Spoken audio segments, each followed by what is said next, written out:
pessoal, meu nome é Maria Isabel, sou estudante de Direito da FAC, a Faculdade Arquidiocesana de Curvelo, e estamos aqui hoje para estar apresentando o nosso trabalho de Sociologia Jurídica, da professora Érica Caetano. O nosso trabalho, o tema escolhido foi Direitos Civis.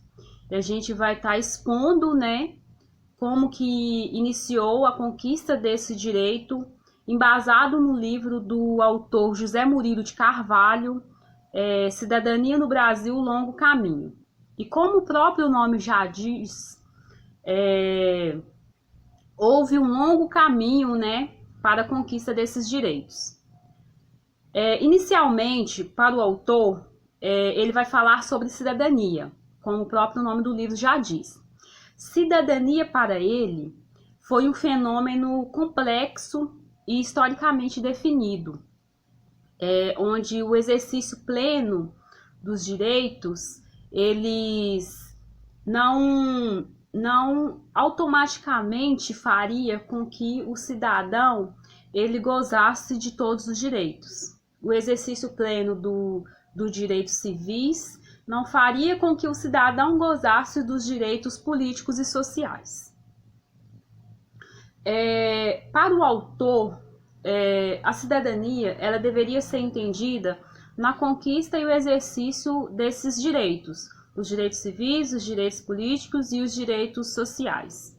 Esse exercício pleno ele deveria ocorrer com a liberdade completa e deveria pressupor a combinação de igualdade e participação numa sociedade ideal. Mas para o autor, essa sociedade ideal era inatingível. Para ele, o cidadão pleno, seria aquele que fosse possuidor dos três direitos: os direitos sociais, políticos e civis. Aquele cidadão que não fosse possuidor desses três direitos seria um cidadão incompleto. Isso na visão do autor.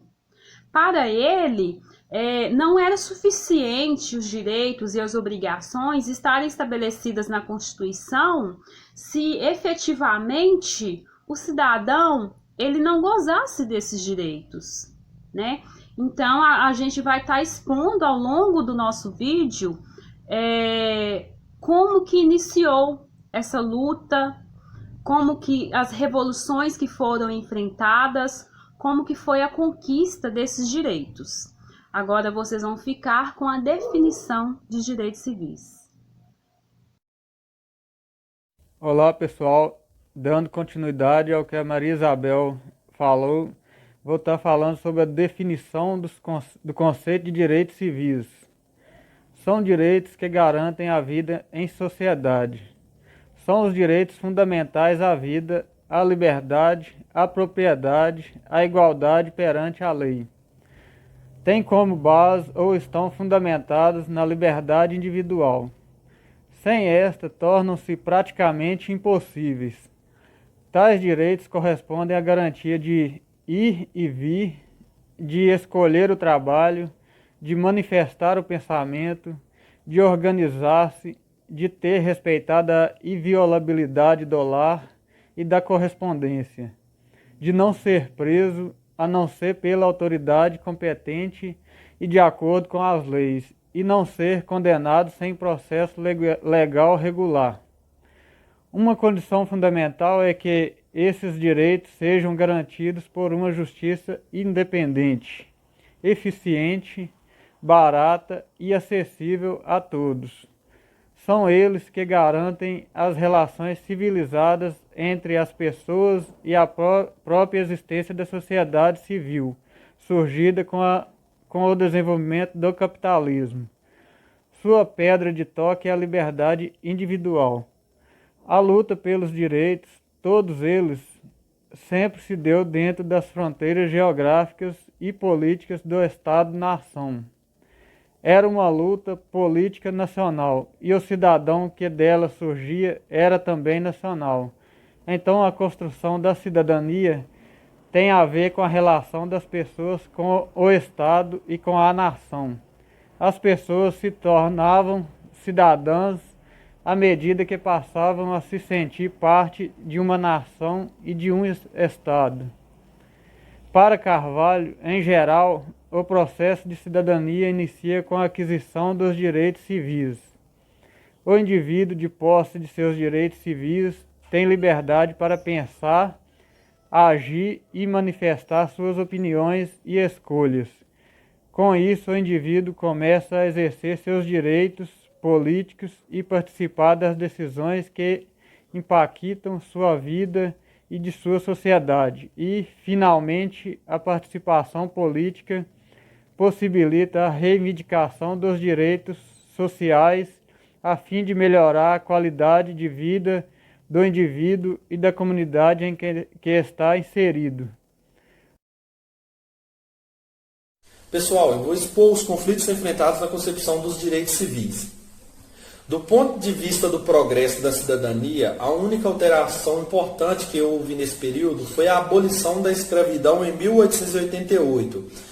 A abolição incorporou aos ex-escravos aos direitos civis. Mesmo assim, a incorporação foi mais informal do que real. A passagem de um regime político para o outro em 1889 trouxe poucas mudanças. Sob o ponto de vista da cidadania, o movimento operário significou um avanço inegável, sobretudo no que se refere aos direitos civis. O movimento lutava por direitos básicos, como o de organização, manifestação, escolhas de trabalho e direitos à greve.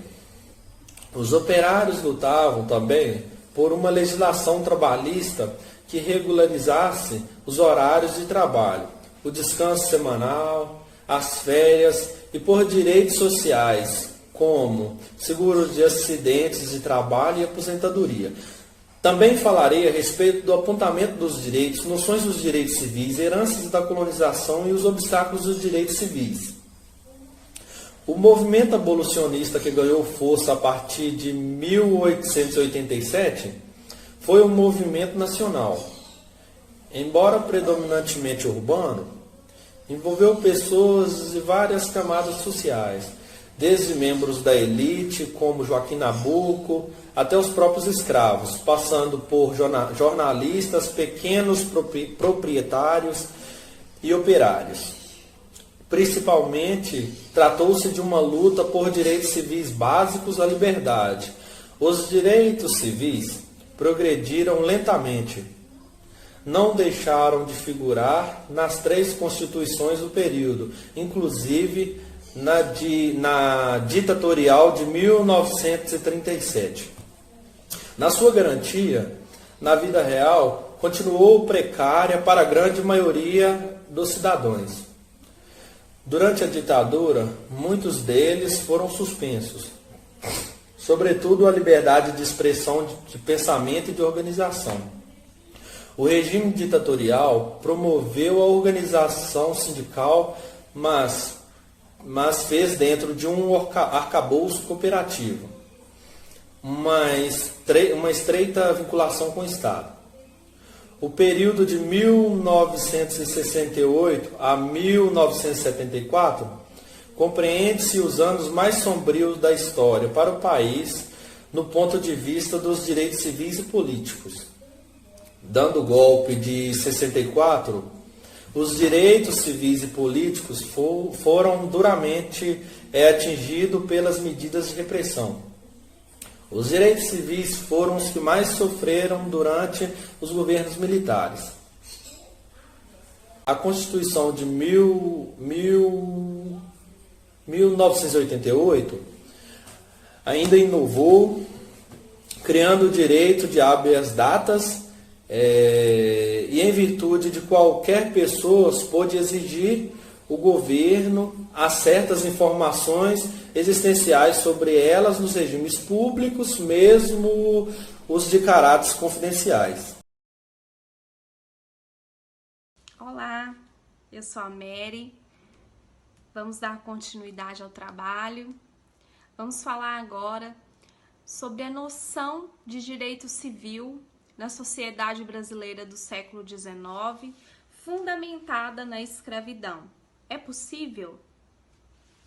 Não podemos esquecer que, do ponto de vista da cidadania e dos direitos civis, um dos pontos mais negativos da nossa história foi a escravidão. Os escravos começaram a ser importados para o Brasil na metade do século XVI e continuou ininterrupto até 1850. Isso 28 anos após a abolição da escravidão. Aquele ambiente não era favorável à proliferação dos direitos civis, visto que ia em contramão com os interesses dos coronéis, dos senhores de terra.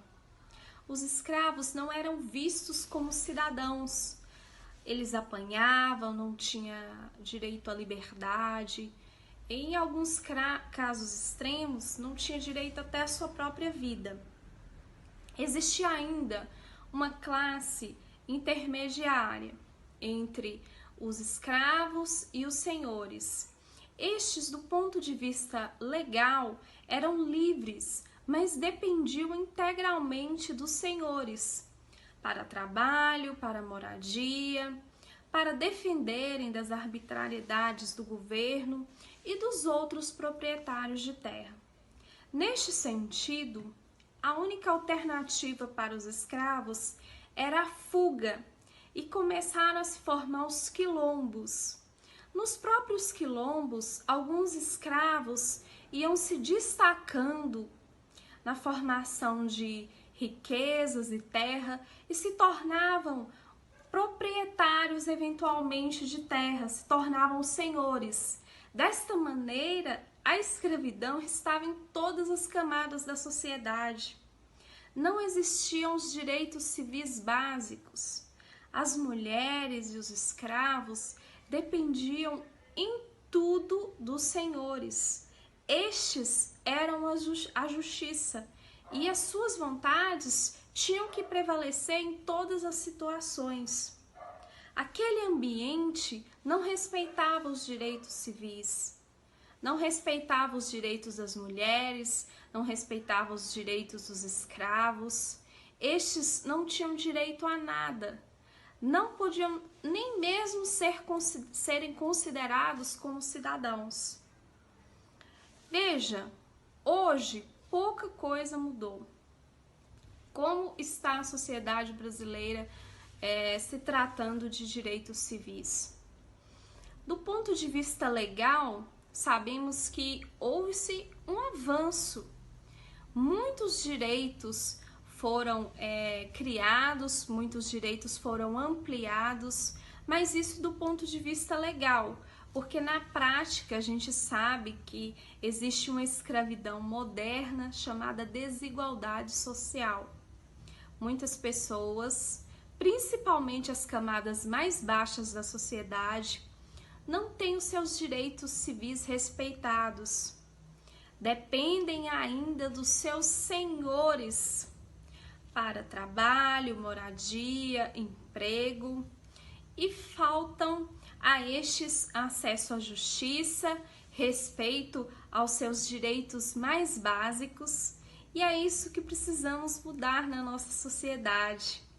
Reconhecer esse passado triste que nós tivemos para valorizar o nosso presente, as nossas conquistas e passarmos a respeitar todos os direitos, todas as pessoas, independente de quem seja.